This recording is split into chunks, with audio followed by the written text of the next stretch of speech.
and welcome back to another episode of The Male Perspective. I'm your host, Lana, Reid, and today I have one of my fellow podcasters with me, Mr. Andrew Weeks. He is the content creator, the host of the Windows to the Soul podcast. I'm looking forward to spending some time chopping it up with him. But first and foremost, like I always like to do, let everybody know my parents did raise me right. So thank you for making time for me today, and welcome to the show.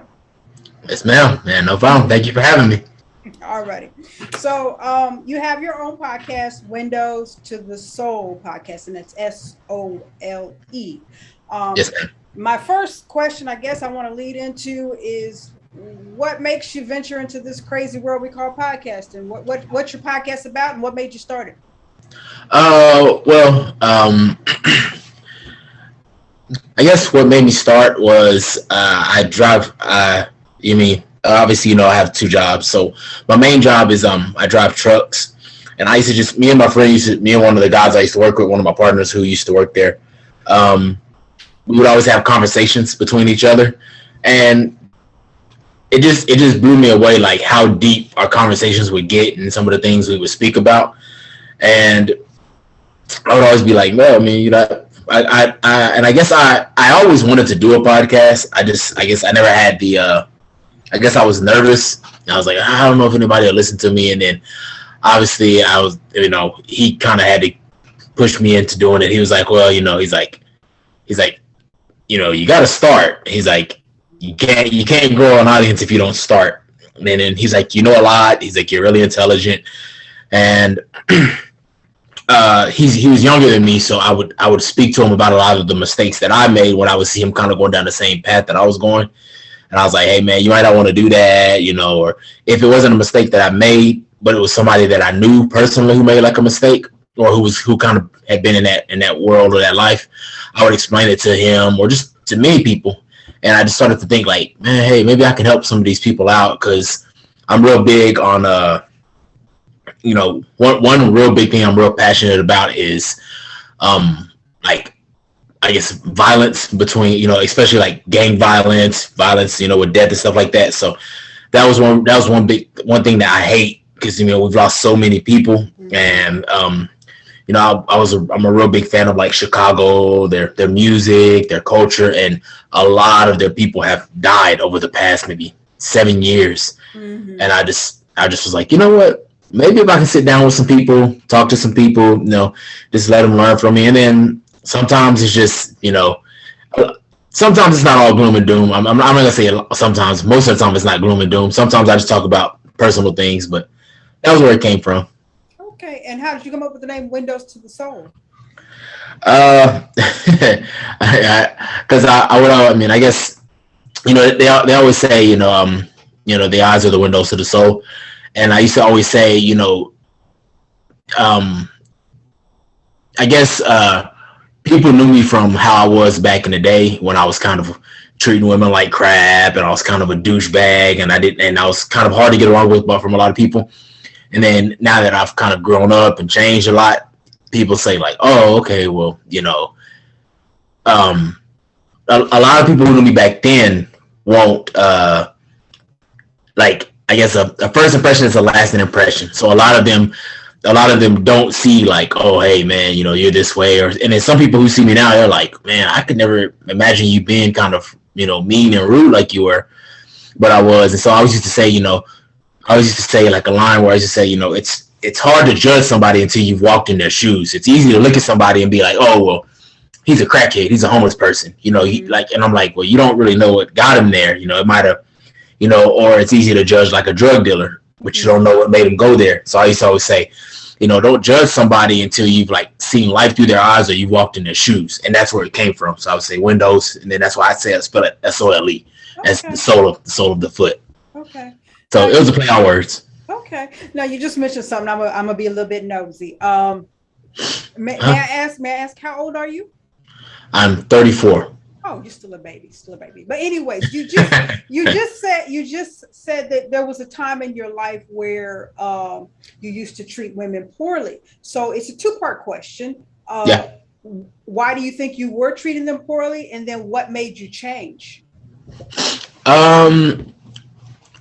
it was a multitude of, I'm gonna say a multitude, but it was a couple of different things. But I think initially I wasn't that way. Mm-hmm. Um, initially I was the stereotypical, the boyfriend you see in all the Disney movies and all the cheesy romantic flicks and stuff like that.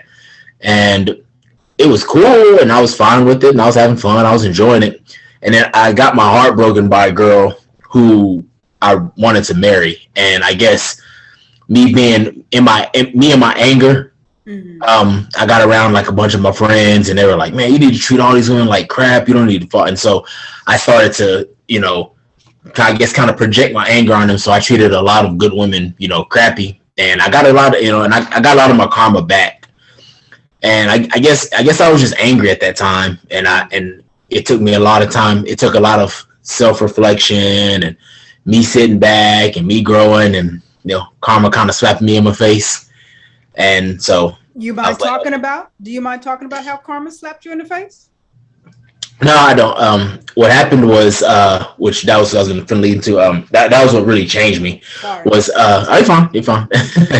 uh, that what led me to kind of growing up a little bit was, or I would say a little bit, a lot, was I guess there was a girl that I started dating, and I was really really interested in her, and I wanted it to work, and I finally kind of started, like, I was like, you know what, I'll treat her differently. And needless to say, she was, running back and forth between me and one guy, and she was playing us against each other. So he hated me, I hated him. And what really kind of, I guess, opened my eyes to, I was like, man, I guess I kind of deserve this. Was at that point in time, I had a really good job, a pretty good job, where I was making some pretty decent money for my area.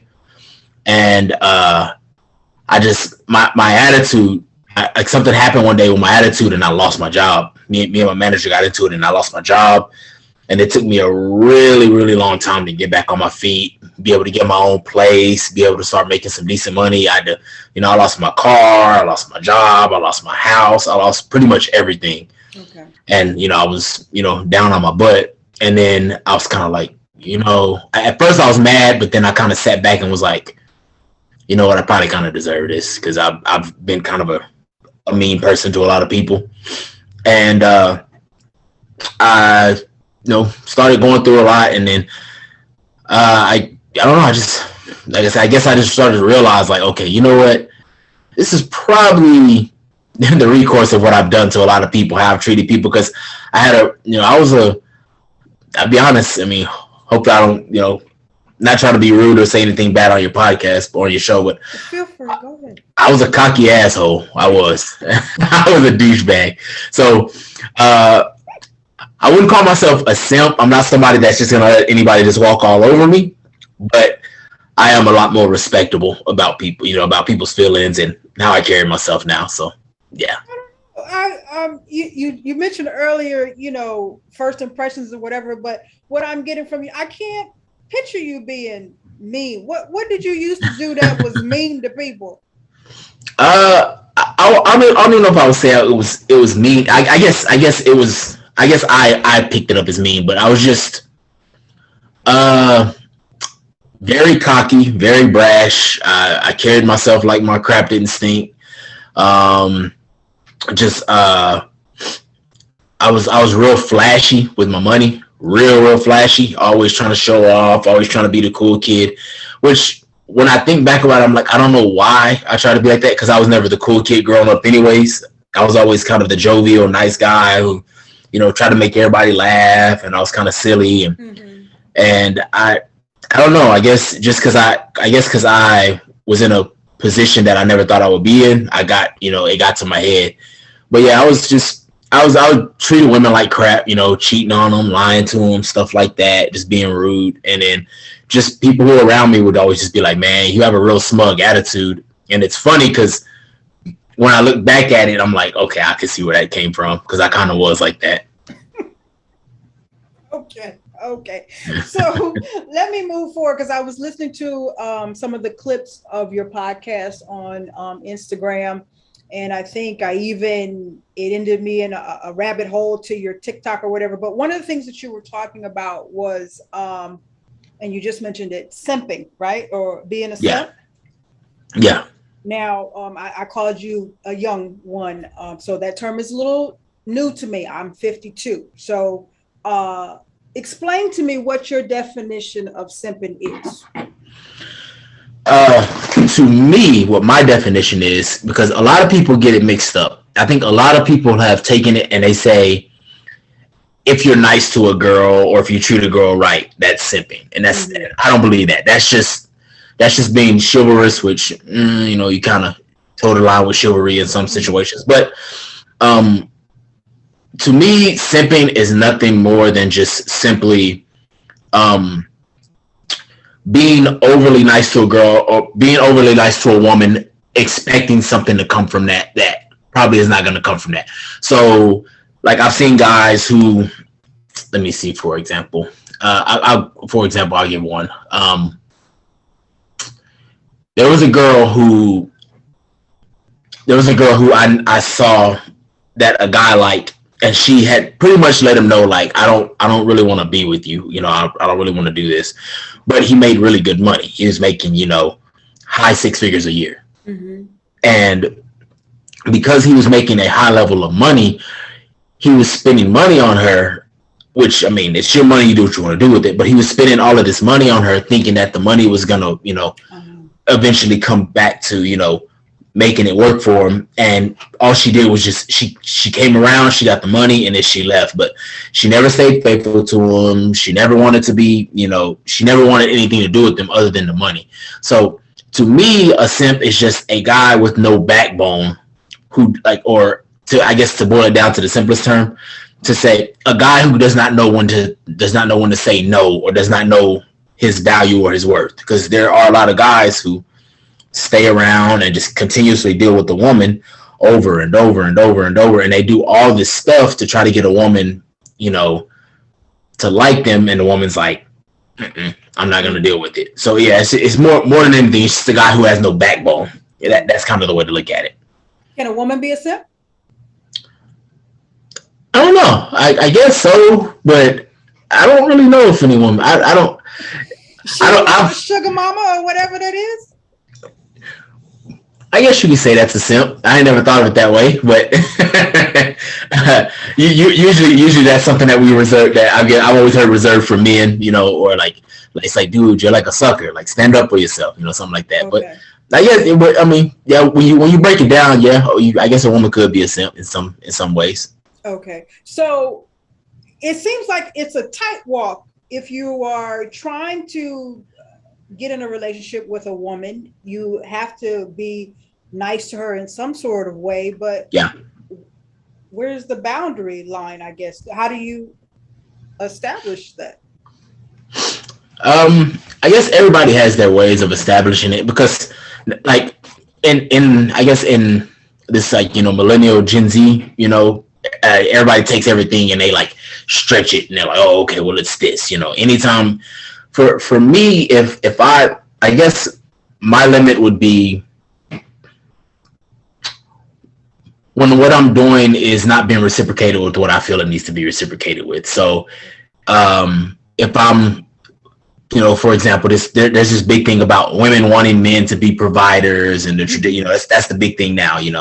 The women who want, the high value men and that kind of stuff, and that's cool. But I guess my outlook on it is, whatever floats your boat, you do that. But for me, my cutoff is whenever I feel like, how can I put this? I guess when I feel like I'm doing more than I'm getting, I guess would be the worst. So like if I'm providing and I'm taking care of everything, and I've seen situations, not any that I've been in, but I've seen situations where men will be with the woman and they're paying the bills. They're paying the bills. They're buying the cars. They're doing everything, and then they're still having to come home. They're still having to clean up. They're still having to cook for themselves. It's those kinds of situations. It's like, okay, well, like, what are you here for? If it's one of them kind of situations. Gotcha. So yeah. So for me, I guess my cutoff would be when I'm doing too much. When I'm doing everything, it's like, okay, well, why do I need you if I'm doing everything? So there's all little kinds of branches and vines that go into that people, Okay. Now, in that podcast where you were talking about simping, you talked about the mistakes that you made. And I guess I'm hearing some of it where you were buying cars or doing what did you do wrong then as you reflect back? What did you do wrong that you considered simping? Probably one of the biggest ones was, man, that was dumb. Man, I was dumb. You were in love. Me and one of my girlfriends, we broke up. She came to me. She's like, "Hey, I don't want to do this anymore." And I was like, "Okay, fine, whatever." We tried to work it out. She was like, "No, I don't want to do it." I was like, "Okay, fine."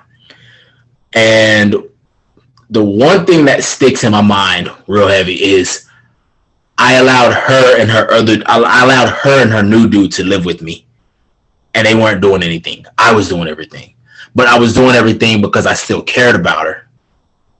And it's just, there's a lot of things that happened. And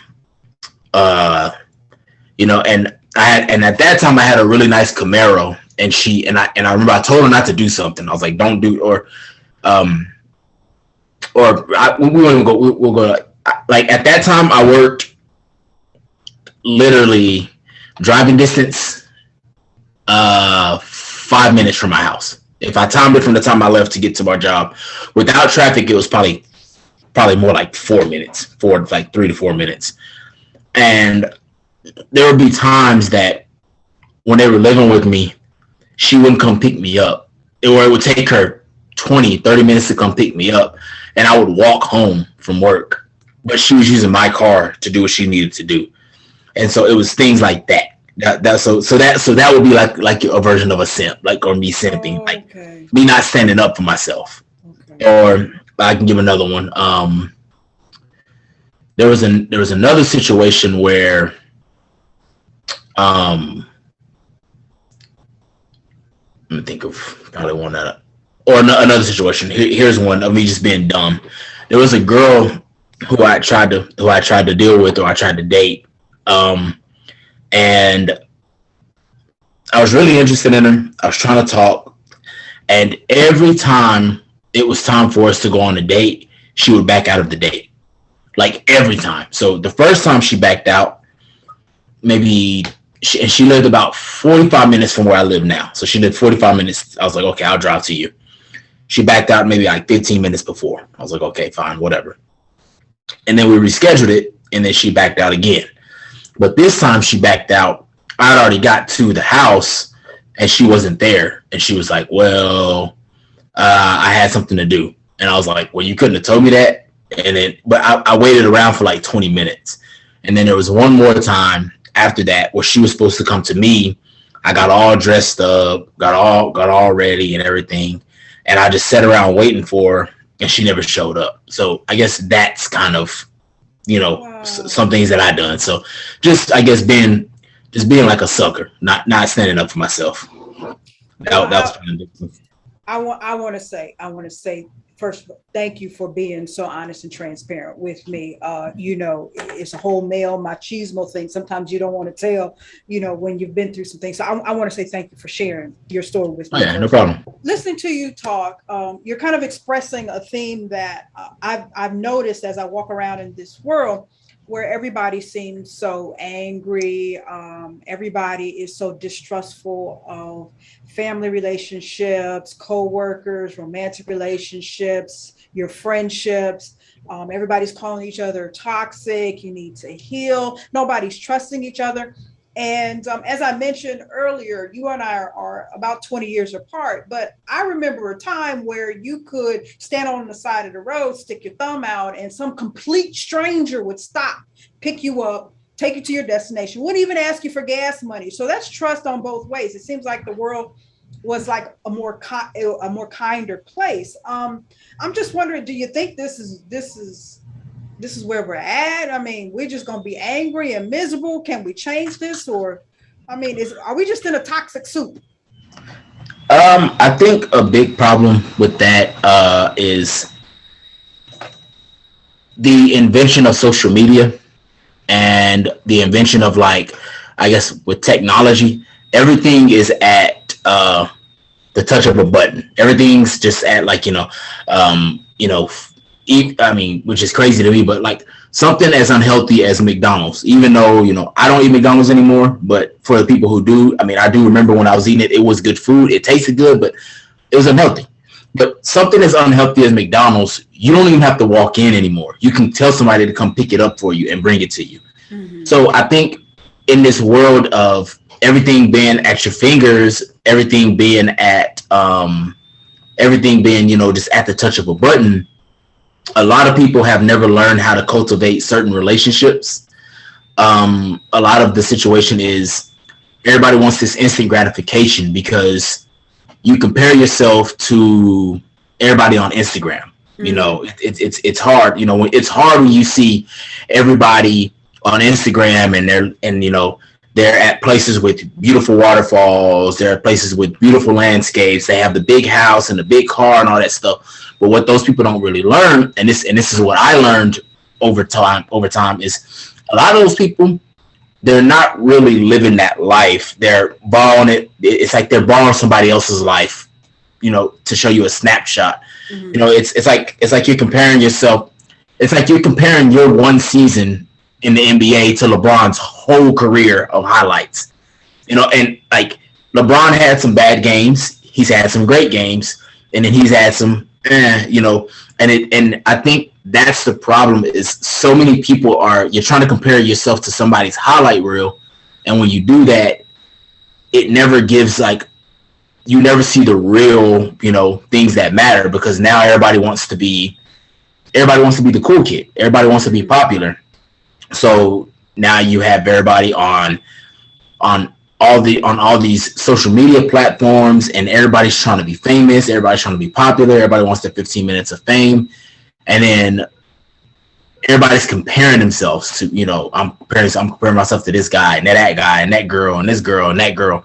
And so everybody wants to be liked. Everybody wants to be seen. And so my opinion of what's happening is people have not learned how to, be, I guess, realistic in a lot of situations. And a lot of people, it's hard. It is. I mean, it's hard as a guy to go up to a girl and be like, "Hey, I think you're attractive. Would you let me take you out?" And especially, back in the day, you just went and it was or no good. Now it seems like it's a situation where women have put so many stipulations on on a man to even qualify for them, or men have put all these stipulations on a woman to qualify. It's like, okay, well, it's like you're damned if you do, you're damned if you don't. Okay. And when you're constantly in your phone texting somebody, it gets difficult when you don't learn how to sit down with somebody and just have like a conversation. And I guess me having my job and having to talk to different people, because I deliver and install appliances, I talk to people all the time. So I've learned how to get used to talking to people. And some people are difficult. Some people are easygoing. Some people laugh with you and joke with you. Some people are just kind of like, bring my stuff and get out of my house. And it's like, okay, cool, I get it. So I think that's the problem. I think that's the biggest problem is everybody is competing and nobody's, when you're constantly competing, you never have the time to actually just enjoy life. Everybody is stuck on this hedonic treadmill and there's just more. And that's a problem. Good point. Good point. Now, I also heard you mention, and it was totally foreign to me. Women out there, you're asking for their phone numbers, has got in their hand. They're giving you their social media handles. I mean, they're really doing that. Oh yeah, they do that all the time. Man, I've had that happen a lot. Like usually, like some girls like to say like, oh no, that's just because blah blah blah blah blah. Like I remember I had one girl tell me, well, it just like if you're like a stalker or weird, that just helps me, block you out. And I was like, well, well, there's two things. If you think I'm a stalker, I was like, then that says something about you if you're gonna give me your number. Mm-hmm. Or if you think I'm a dangerous person, that says something about you giving me anything. I said, and also, I was like, not trying to make it any weirder, but if I was a stalker and I really wanted to do something to you, I could get a hold of you on Snapchat or Instagram. I was like, I could find a way to get to you. And I guess she kind of thought about it and was like, okay. But yeah, women will do that. Like, they'll be like, oh no, you can have my Instagram. And it's like, well, I don't want your Instagram. I'm trying to take your phone number. I want to go to dinner or something like that. Like, what? Yeah. Okay. So let me answer this question for me as a man. You approach a woman and you ask her for a phone number. I'm not interested. What is the easiest way for me to turn you down and you not feel bad? Well, I mean, most men, or most like men who are like mature, long as you like, you don't make like a show about it, and you're just like, if I walk up to you and was like, hey, my name's Andrew, I've been watching you, I've seen you a couple of times, I'd like to take you out, and you were like, thanks, but no thanks, or no, I'm not interested, most guys are just be like, okay, and then like they might try another way, if they get blocked, if they get turned down, and then they might try like another way, a time or two to see if they can still get what they want. But typically most men, if you tell them no, they're gonna be like, all right, cool, and they're just gonna walk off. So to me, my only thing is, if you're gonna turn me down, just be straightforward about it. Don't beat around the bush, because I get more mad when a woman gives me like her Snapchat or her Instagram, and then I reach out to you and then you block me or you ignore me, because then I'm like, well, I'm just wasting my damn time. Wow, it's rough out there in these streets, man. Yeah, so for me, I'm a little bit more. So for me, I guess, or for a lot of men, if you'll just give them just a quick like, hey, no, I'm not interested, most guys will just be like, all right, cool, fine, and then move on with it. Like I said, they might try again, to try to rebuttal that no, but most of the time, if they get told no once or twice, they'll leave you alone and they'll move on with their life. But yeah, there are some women who make it a show. They want to put it on. They want to put it out in the world to get some likes or something. It just seems so rough out there. So let me ask you this then. At the age that you are now, today, going through all that you've gone through, experienced everything you've experienced, what qualities in a female are you looking for, and do you think she's out there? I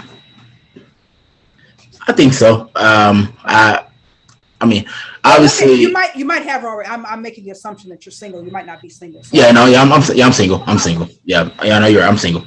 I guess my biggest thing is when I look for a woman, I guess obviously I look for the physical qualities, nice, attractive, nice looking, all that, the normal stuff. But as far as from a personality standpoint, now that I've gotten older, probably around maybe like 26, 27, I changed kind of my mindset about a lot of things. For me, it's more about how is her personality. Is she still worried about trying to party, be in the club scene, and all that kind of stuff, which it's cool. I go to the bar, I haven't been to a club in a long time, but I go to the bar here and there. I go out and have fun with friends. But is she still trying to be in the club scene all the time? Is she more worried about what everybody thinks about her, or is she more worried about what I think? How does she? I guess is she feminine? Does she let me lead, or is she someone who always has something to say? Always has a smart mouth. Does she always nag? Because if she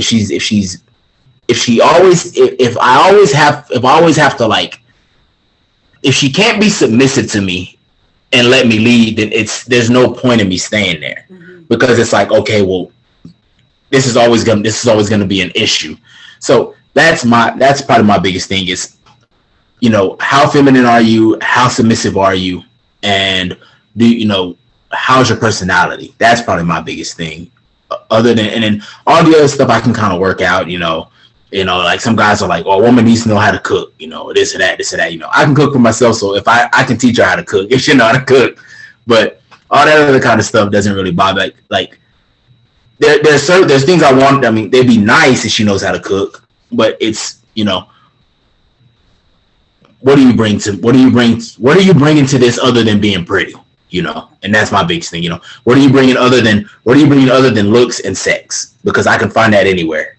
And I think, and relationship, yeah. Yeah. So you mentioned a word that is a trigger word for a lot of women, and that's this word submission. Man, that'll make some women's heads fly off. But I truly believe in a synergistic relationship. It really happens naturally on its own. But as a man, if you were to have a baby sister or just a good girlfriend, what qualities about a man would you tell her, like, this is a good man to submit to? Because not every man needs to be submitted to. Oh yeah, obviously. Yeah, we obviously know that. Mm-hmm. I would say first things I would say is I know this is kind of funny, but if his mom is in his life, or if he has any women in his life, how does he treat the women in his life? I mean, I'm like I said, I'm 34 years old, and I still listen to my mom like I did when I was 5. If she tells, now granted, there's some things that she'll be like, I think you should do this, and I'll be like, no, I'm not doing that. But for the most part, if she asks me to do something, I'm there to do it. Mm-hmm. So I would say, the women who are close to him and the women who were around him as he was growing up, look at that. Is he willing to get up, and is he willing to find a way to get money that's not illegal? I'm not somebody who's against somebody doing illegal activity to get drugs. Or to get money, but that needs to be like a very last ditch effort. I'm not real big on I'm like, because I have plenty of friends who've been to prison, who are in prison, uncles, cousins and stuff like that. So I know the other side of that. So, is he trying to be competitive? Is he doing it? I guess, is he willing to flip burgers at McDonald's if he has to? Okay. Because those kinds of guys understand, okay, I have to do this. I don't want to do it, but for the time being, I have to do it till I can find something better. Okay. That would be something, obviously, the whole, is he going to put his hands on you? Does he suffer from substance abuse, alcohol, stuff like that? Obviously kind of some of the normal things that we don't want, but it's more of, if you're going to be with a guy, can he take care of business like he needs to, or is he just a grown little boy? Mm-hmm. And that would probably be the way I would see it, because I see, I work with the female, and she's with a guy who's, in his 40s, but he's nothing more than a grown little boy. He's in and out of jail. He can never stay on a job. He doesn't know how to take, direction, those kinds of things. He's essentially a little kid, and she just keeps struggling with him. And I'm like, so, but yeah, that would probably be where I would go, just, in my sense. Okay, good advice. Good advice. Now I have one last question about. Oh yeah, we could chat here for a while. I have one last question about another thing that I saw on your. I think it was your IG, and it's something that I'm in line with. But you made the comment, or you made a post, something saying that men are not allowed to be overweight and be a choice for women, but a man has to accept an overweight woman and be and can't body shame. It's not politically correct. And I'm kind of on the same page, because this politically correct thing is really kind of getting kind of touchy here. And I think it's really unhealthy. Like I just I don't think it's healthy to agree to allow somebody to be eating a whole chicken and then polish it off with a half a chocolate cake and be proud of that person. I don't think we should be doing that. Yeah. Um, I mean, is there really a lot of pushback when a man says, I want a woman that I want to look at her. I want to, when she's walking around the room, I want to say, oh yeah, I want that. I mean, is you guys are really Yeah. getting a lot of pushback. Yeah, yeah. I mean, feminism beats us up a lot. Feminism beats guys up who are on the side of the gate. The bits that I'm on a lot. Now, obviously, I mean, obviously, I understand. I'm not as tight knit about it as like you got to be this way. Your waist can't be this side. I'm not that tight knit about it. But as you said, I want to be able to look at you and say, okay, like, and be happy that I'm looking at the woman that I'm dealing with.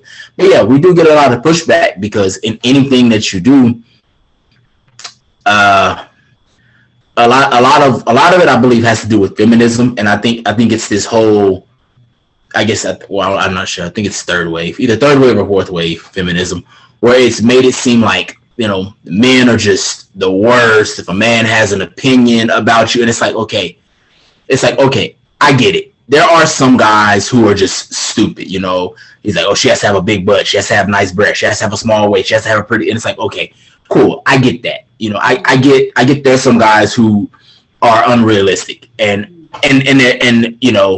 what I refer to as a phub, they be fat, ugly, bald, broken, short, but they want the most beautiful, but they think that they deserve, Beyonce or Halle Berry, and it's like, okay, bro, come back down to earth. But on the other side, I feel like, okay, if I can agree that we need to do some work, can y'all agree that y'all need to do some work? Can we meet in the middle?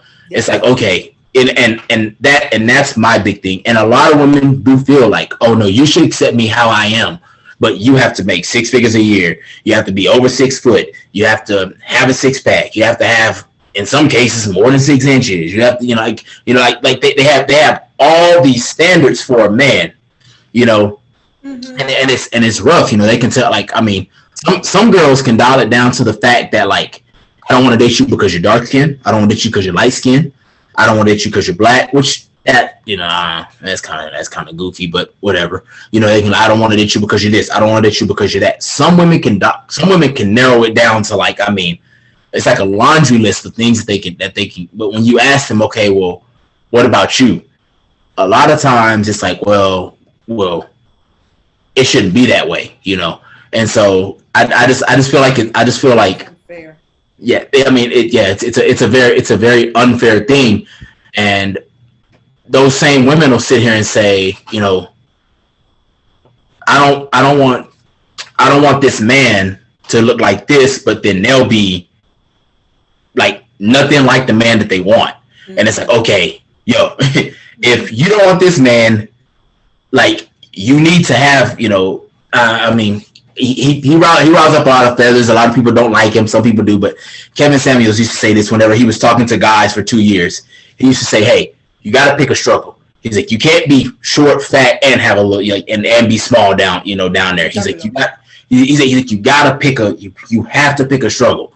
Like, that's why I call him. You can't be fat, ugly, bald, broke, and short. You got to take some of those off so that you can compete.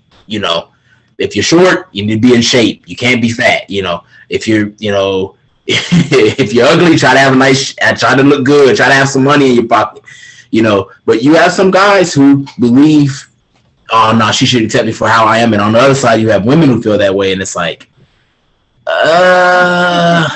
come on. Like, Yeah, we got to meet somewhere in the middle. Yeah.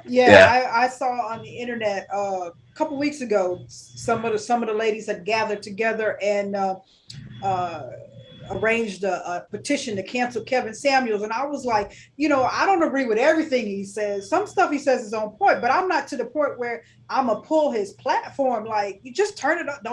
Don't click on his stuff if you don't like what he has. And that's my thing. Like, I mean, yeah, I'm always like that. Like, it's, to me, it's like like a musician like a musician or like an artist or something like that that you don't like. I mean, I was never really big on Jay-Z's music. He makes good music. I was just never really big on his music. So I don't really go buy a bunch of Jay-Z albums. I don't think I've ever bought a Jay-Z album. But that doesn't mean that I don't like him. That doesn't mean that I want to pull. But yeah, I think a lot of it is he's just trying to make some people take accountability. And I've said this before. For 2 years, he got on men's butt. Like, he got on our ass for 2 years. You need to do this. You need to do that. You need to do this. You're lazy. You're this. You're that. You're this. You're that.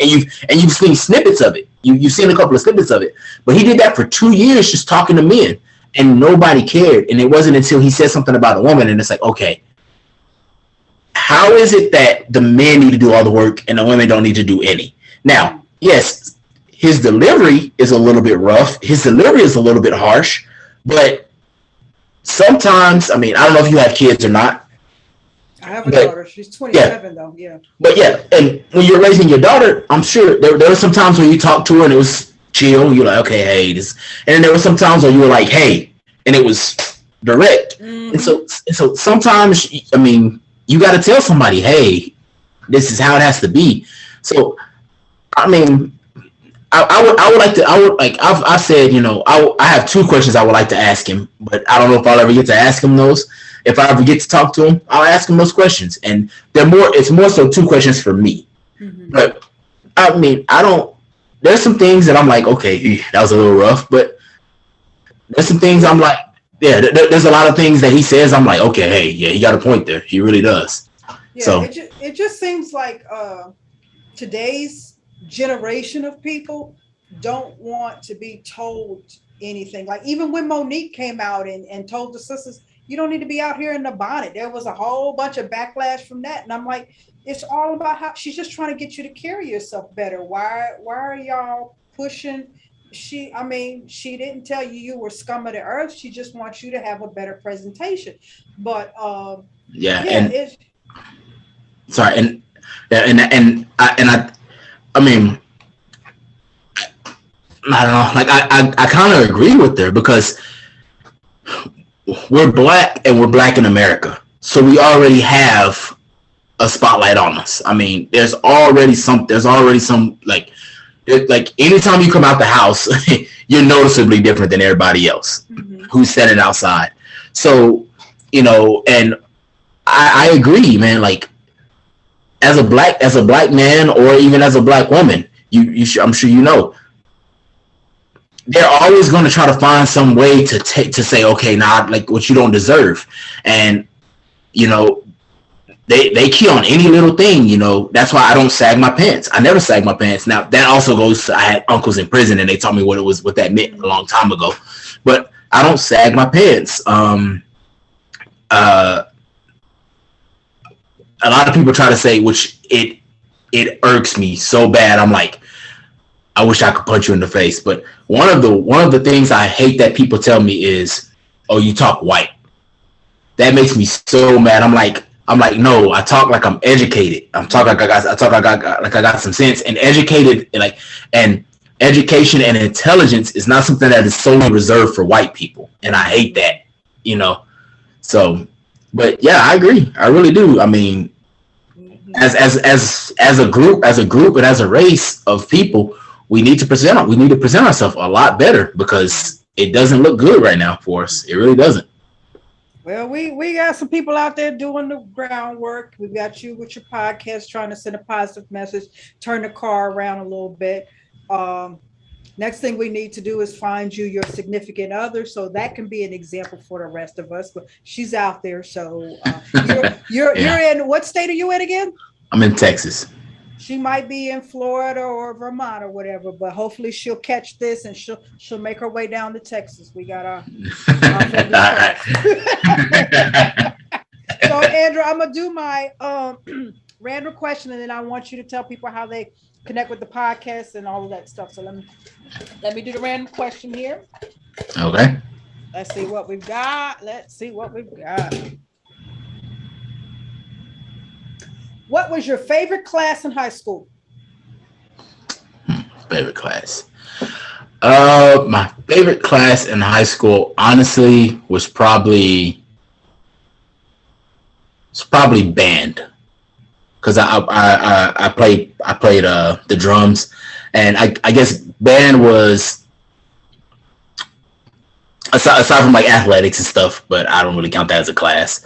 Aside from uh going out to, or aside from like athletics, band was the first thing that I did that ever allowed me to see like outside of the hood, because it was very, I grew up, in basically just, government housing like everybody else who grew up around me. So I never got to see the big houses. I always saw that on TV. So being good at band and all that kind of stuff, it allowed me to see the rest of the world, to see like, okay, like there's more to the world than just sports, sports, music, acting, and drugs, So yeah, so That's it. I tell everybody, exposure, getting out of your little area, your neighborhood that you're in, it will open up your mind and give you, insight onto the opportunities that are out there for you. So, it's good yeah. that you had that avenue through band. Any way you get it, I'm kudos to it. Yeah. So, Andrew, please tell us, how often do we catch the podcast? How do we catch the podcast? The lady that's in Vermont looking at it, and she might want to be your boo thing. Vermont. She might want to be your boo thing.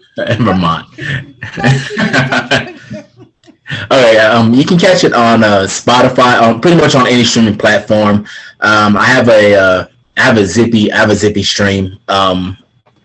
It's in, you can get it on my Instagram page. It's Windows to the Soul podcast. That's SOLE. It's all one word. And I mean, yeah, but you can listen to it on pretty much any streaming platform. Apple Podcasts, Spotify, I mean, Google Podcast, anything. And yeah, I mean, I'm a normal person, but I've been trying to release on Wednesdays. I've been kind of busy because, like I said, unfortunately, have two jobs right now. Adulting sucks, but hey, I have two jobs. But yeah, I usually release on Wednesday. I usually do all my recordings on Monday, and I usually release on Wednesday. So yeah, but yeah, new episodes usually drop on Wednesday. If they don't drop on Wednesday, I should try to get them out as soon as I can. But it's usually Wednesdays. Awesome. Keep it up. I'm looking at you talk, and have you ever heard of the group Ashford and Simpson? I have. I've never listened to them, but I've heard of them. Yeah. Oh, okay. You look like I'm just keep on watching you, and you move. You look like part of that duo. So when we get off air, I want you to Google and look at the guy. But you favor him so much. So that lets you know how far in generations we are apart. Ashford and Simpson, Google them. You feel the structure. Looks just like him. Will do. Andrew, I appreciate you making time for me today and just kind of being honest with everything. I'm always so very humbled that strange men will come and talk to me and tell me some of the stuff that's going on in their life. I feel so blessed for that. So I thank you for doing that for me today and hanging out with me. Time is a gift. Once you give it, you don't give it back. So thank you for that. Oh yeah, definitely. Wish you nothing but the best. Oh yeah, thank you. I thank you for reaching out, because like I said, I'm just trying to grow my audience and get out to more and get my message out to more people. So I thank you for reaching out. It definitely helps me out. Awesome. That is all for this week's episode of The Male Perspective. I'm your host, Lana Reid, and I will see everybody next time.